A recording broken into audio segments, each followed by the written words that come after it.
Hello and welcome back to the garage today. We're gonna see if we can get this old hay elevator working because I'm gonna need it. So let's get into it. So what we have here to start out with is some form of an old skeleton hay elevator. A lot of different companies made these. I have no idea which one made this one. If you do know, let me know. It would be just neat to know for my own knowledge. But it doesn't need to do a lot to it. I gotta do some welding. That bar's missing, that one's cracked, that one's cracked. I think a lot of this happened on my 3-hour drive home with this thing kind of bouncing. I had a strap holding it down some to help prevent some of that, but I mean, I've still got cracks over there. There's a couple, like that one over there's broke, but like this one, it's starting to rust, but like that was a fresh break. So I mean, that was something that happened after I bought it and got it on my way home. I thought there might have been one or two up here. There's one bar over there, but most of this is going to be fairly simple welding.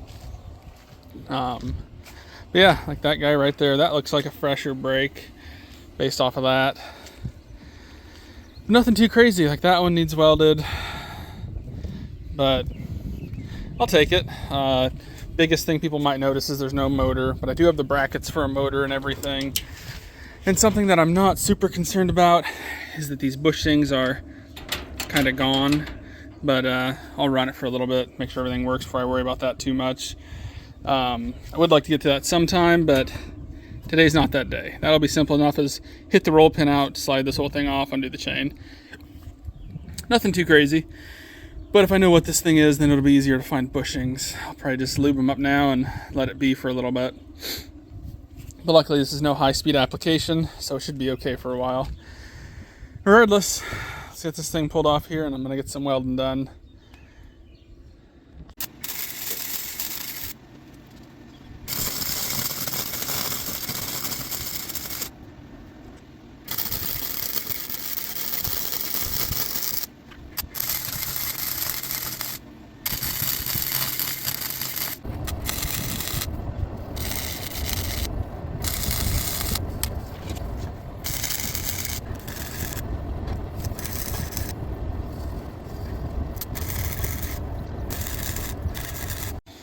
So I got all the welding and stuff all done on this.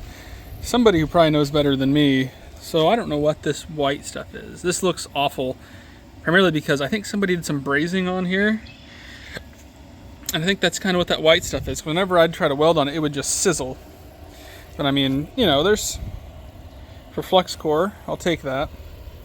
And even if I didn't get it perfect, it's better than it was. I didn't realize that guy was almost not even attached anymore. But my only thought is why somebody brazing on this is because it'd be a softer metal, but this thing's also old enough, who knows, might have just been what somebody had at the time to make it work. But with it being softer with a braze, it might be less likely to crack out. I don't know, but also if we look over here, this side I don't think's ever been messed with, and there's no inside welds, which also throws me off. I almost started doing it and I'm like, well, there's none of these have welds on the inside. So I don't know. I mean, you can see whatever they brazed with is there, and that looks like weld. That's my booger over there brazing. Same thing over here. It's all kind of boogers or brazed. I don't really know which way to look at it. One thing I did notice though is apparently there's a track on this side, and I always thought this should be the side the bale should run on. You can tell from the broken welds that there did used to be something here, so I do think this is the side the bales are supposed to run up, but we're not going to use it that way because it doesn't have that track unlike the other side. And I think it'll work all the same. I'm not any too worried about it. Sorry if you keep hearing something in the background. It's just my smoker. Had some fresh ham on there for probably 3 or 4 hours. I don't know. But yeah, I'm gonna go see if I can find an electric motor. We should have one laying around. And if we do, get that thing slapped on here and see what happens. It should work. I don't know why it wouldn't. I mean, we have the belt. As long as I get the right pulley size. That'd be the only thing, is if we have an incorrect pulley on a motor we already own. But I gotta go to town later anyway, so I can get a pulley and, if worst comes to it, finish this thing up tomorrow if it's not raining. But it's only 18 foot long, so I could pull it in the garage, but the garage is a disaster right now. So for now, I'm gonna probably just let this thing hang out, cool off, so I don't grab a hot spot. and kind of get some stuff put away and check on my hams. So, yeah, we'll see you when we see you with probably an electric motor. So I just got done digging this motor out of this barn, and nobody really knows, I don't think, the last time it was used. I mean, it looks in good shape. It's been under a roof.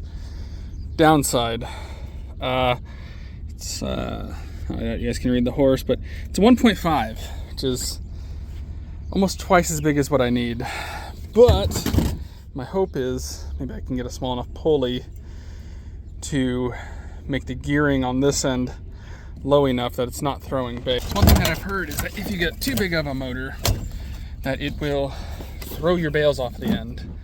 And I don't know why you couldn't put a smaller pulley on it, because the smaller drive should theoretically slow it down. So as long as I don't go smaller on the driven, I would imagine it'd work. But I think first things first, let's go see if this motor works. If this motor works, then we'll get it mounted up and slap it on and see what happens. I'm fine with testing it. I'm gonna get some bales in this weekend, so I'd love if it worked. So let's get to testing and bolting things together. All right, we got a cord here. Let's plug this thing in and see what happens.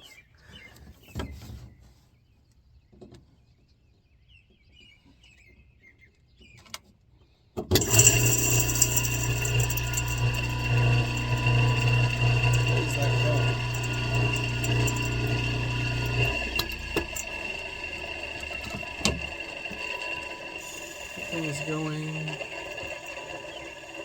counterclockwise, I think.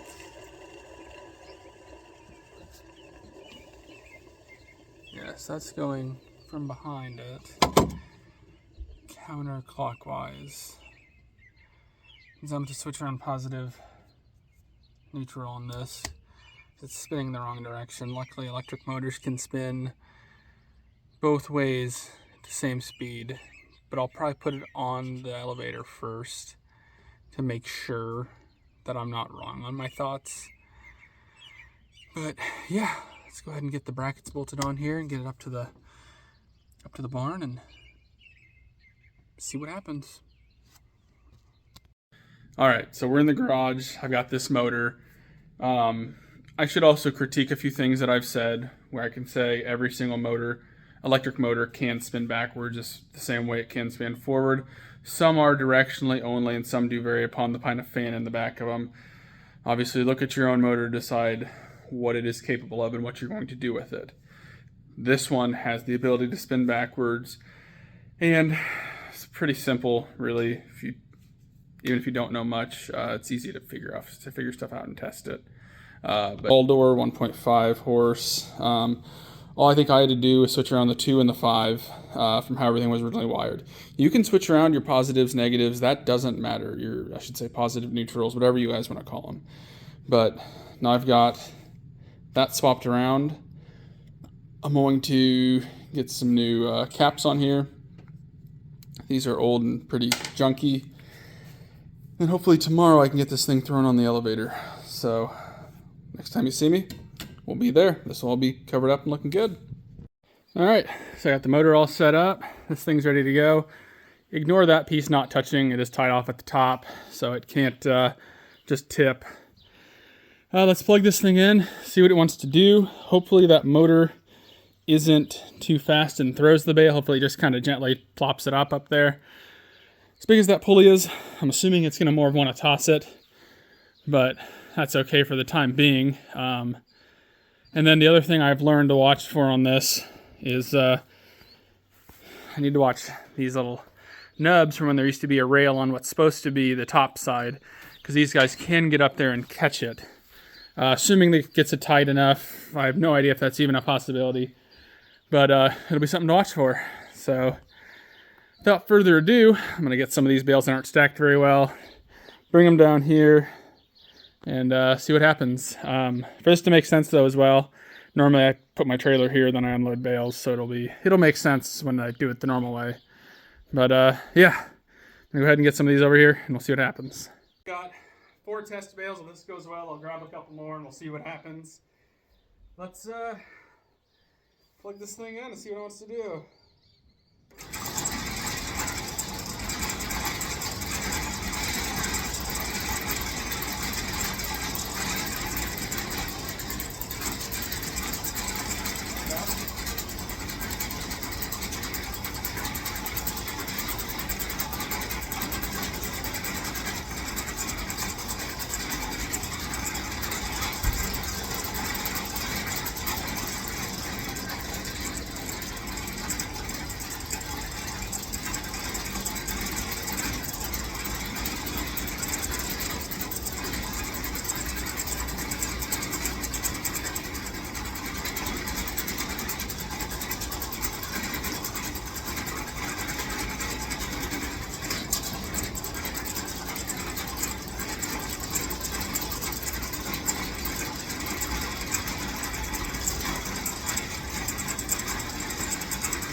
Seems to work, but my pitch is too much. You can't really see me, but my pitch, as you can tell, is a little too much. Guess if I have a trailer here, I'll drag it back a little bit more, and I think it'll be a little bit better off, because then it won't be so steep. I think it'll lay them down a little bit better. As you can tell right now, they kind of started getting stacked up there. First two actually kind of tossed off to the side. I'll get those moved around, and yeah, we'll throw a few more up. Why not?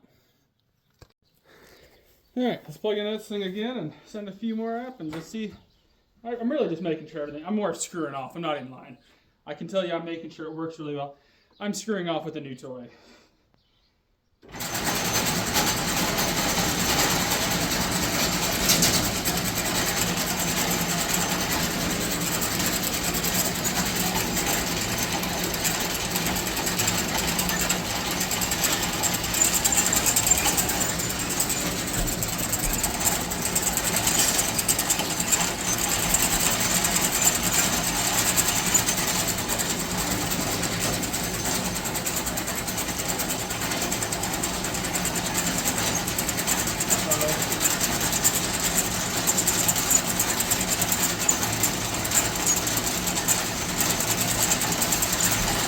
Perfect.